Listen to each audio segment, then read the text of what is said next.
Bener nggak ya kalau orang minum obat hipertensi seumur hidup berbahaya buat ginjal? Tonton sampai akhir.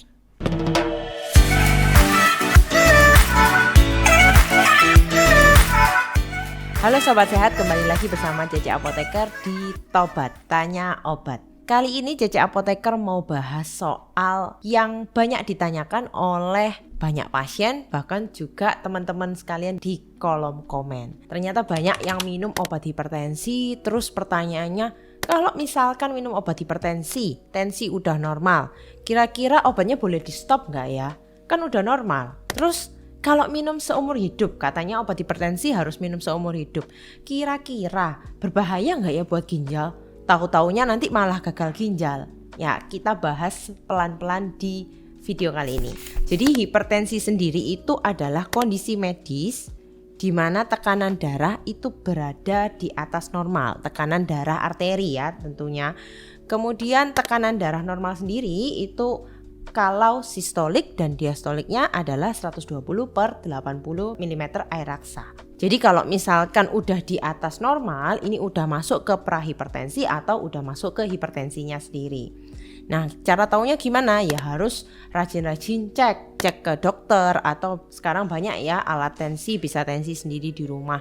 Kalau misalkan tensinya itu terus-menerus di atas normal, maka sebaiknya segera konsultasi ke dokter atau harus ditanyakan ada masalah apa atau memang sudah masuk ke hipertensi. Nah, macam-macam obat hipertensi sendiri itu ada banyak. Jadi saya akan memulai dulu dari macam-macam obat hipertensi ya yang biasanya diberikan kepada pasien-pasien hipertensi. Yang pertama yaitu golongan diuretik. Diuretik sendiri mekanisme kerjanya yaitu dengan meningkatkan pengeluaran air dan garam dari tubuh melalui urin. Oleh karena itu biasanya nih kalau pasien yang diberikan obat-obat diuretik itu efek sampingnya adalah kencing terus menerus, karena memang tujuan dan mekanisme kerja dari diuretik sendiri adalah mengeluarkan air dan garam dari tubuh melalui urin. Jadi kalau misalkan seseorang diberi diuretik pasti akan sering ke belakang atau sering pipis begitu ya. Kemudian contoh obatnya apa saja? Barangkali di rumah atau keluarga ada yang minum obat-obat ini, hidroklorotiasid, furosemid, dan spironolakton. Kemudian golongan yang kedua yaitu ACE inhibitor. ACE inhibitors ini singkatan dari angiotensin converting enzyme inhibitor. Jadi biasanya kalau orang yang baru pertama kali hipertensi akan diberikan pengobatan ACE terlebih dahulu. Mekanisme kerjanya apa? Mekanismenya karena dia ACE, artinya ACE inhibitor, yaitu dia menghalangi enzim yang menghasilkan angiotensin 2. Pertanyaannya, angiotensin 2 itu apa? Angiotensin 2 itu adalah zat yang mempersempit pembuluh darah. Jadi kalau misalkan angiotensin 2 ini dihambat, otomatis pembuluh darahnya akan lebar. Kalau pembuluh darah lebar, tekanan darah menjadi turun. Contoh obatnya apa saja? Gampang, belakangnya biasanya ada pril-prilnya. Pasti sering mendengar ya, captopril, lisinopril, enalapril, ramipril, seperti itu. Kemudian untuk golongan ketiga yaitu angiotensin 2 reseptor blocker. Jadi golongan sebutannya adalah singkatannya ARB. Berdasarkan namanya, jadi dia bekerjanya langsung menghambat di efek angiotensin 2-nya tadi. Udah saya jelaskan ya bahwa angiotensin 2 tadi adalah zat yang bisa mempersempit pembuluh darah. Jadi kalau angiotensinnya dihambat, lagi-lagi bisa membuat pembuluh darah melebar dan tekanan darah menurun. Contoh ARB seperti apa? Gampang lagi, belakangnya ada sartan-sartan. Ada losartan, ada kandesartan, ada valsartan.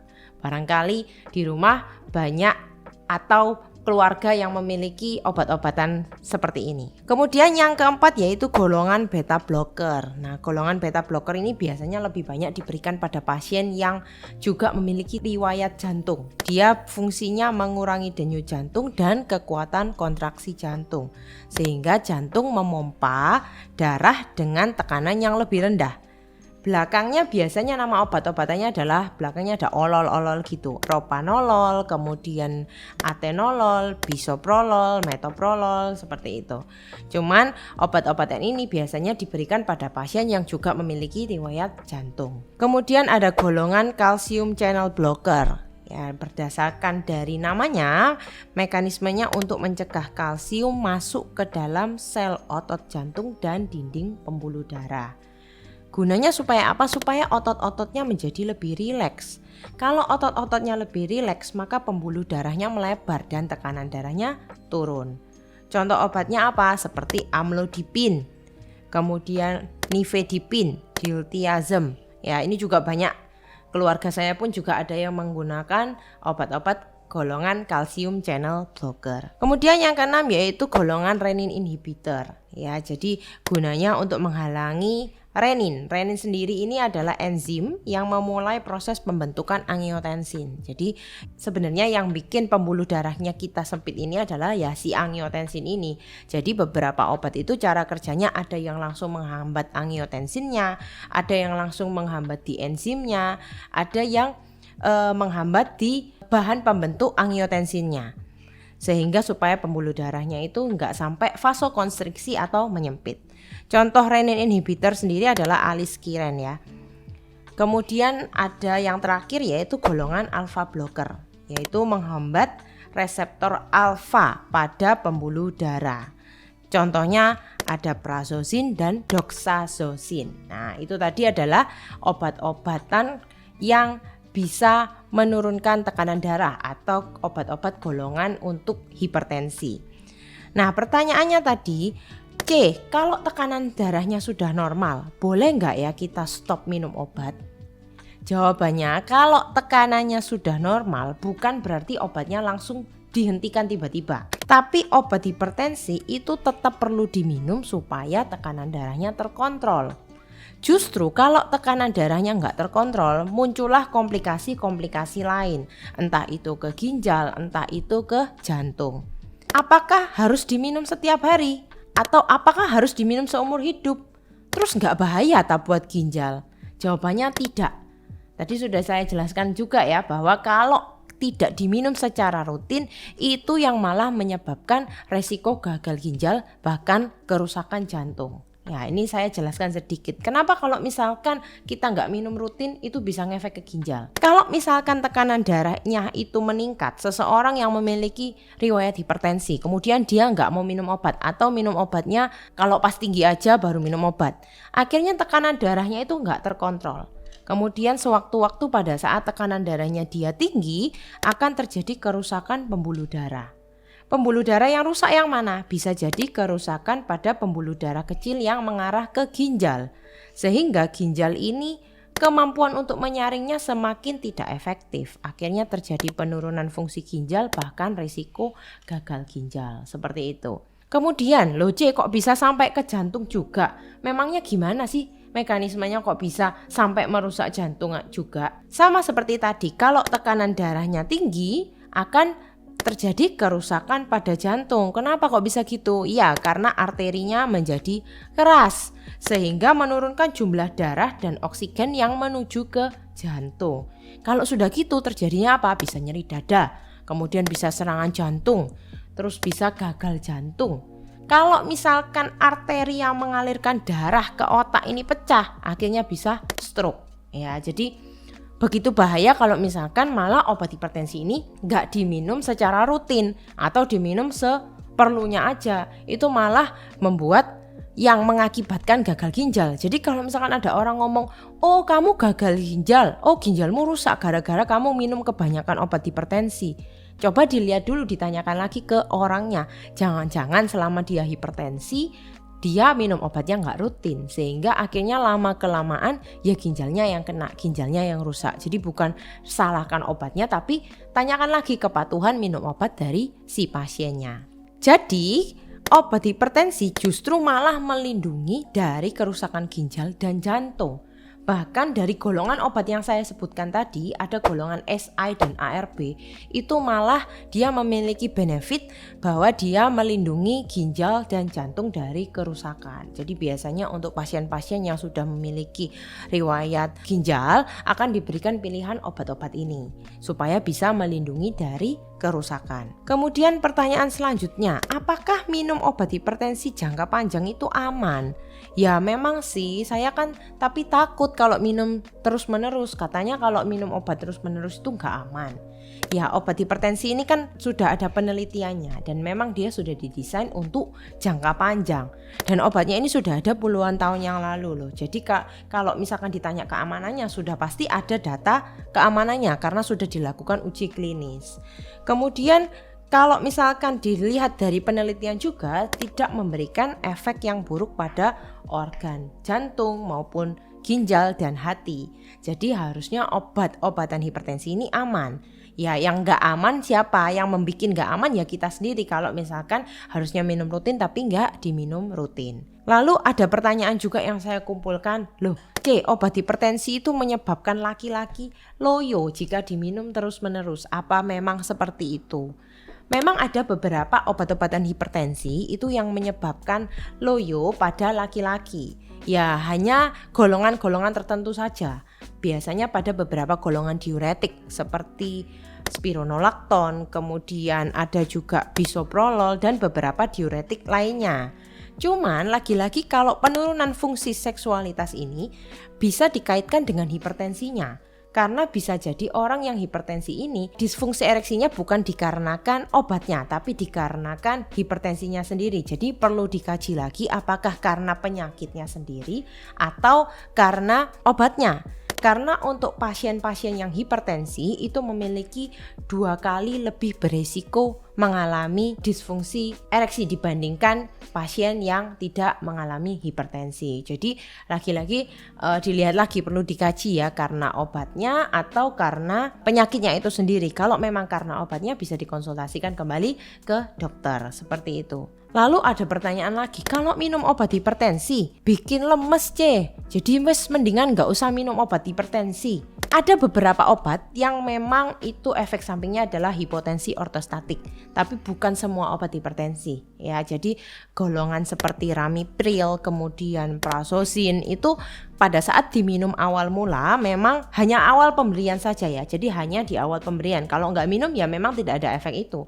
Tapi hanya di awal pemberian saja dan itu efeknya bisa ditoleransi 1-2 minggu saja.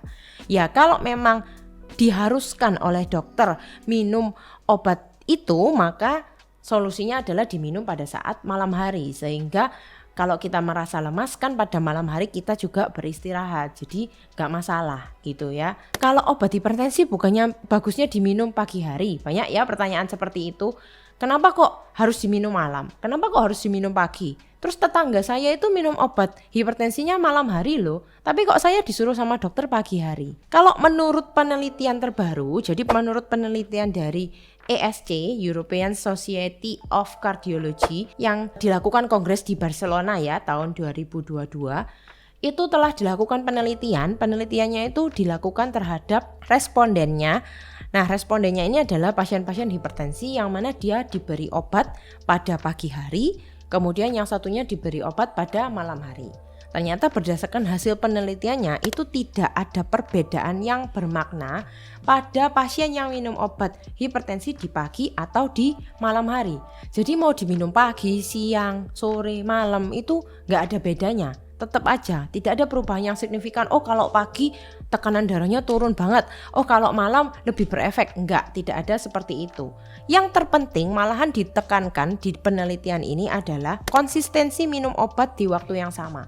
Jadi kalau misalkan memang dari awal minumnya pagi, ya udah pagi terus. Jam 7 ya udah jam 7 terus. Kalau memang waktunya diminumnya malam ya udah malam terus. Jangan ganti-ganti, nanti habis besok pagi, besok malam, besok sore, itu nggak boleh. Kemudian disesuaikan juga dengan jenis obatnya. Kayak tadi contohnya obat diuretik. Obat-obat golongan diuretik efeknya adalah sering pipis. Ya kalau obat-obat golongan diuretik jangan diminum di malam hari karena akan mengganggu istirahat. Minumlah obat diuretik di pagi hari, karena kalau pipis-pipis pagi hari sampai siang pun kan kita nggak masalah karena memang kita beraktivitas.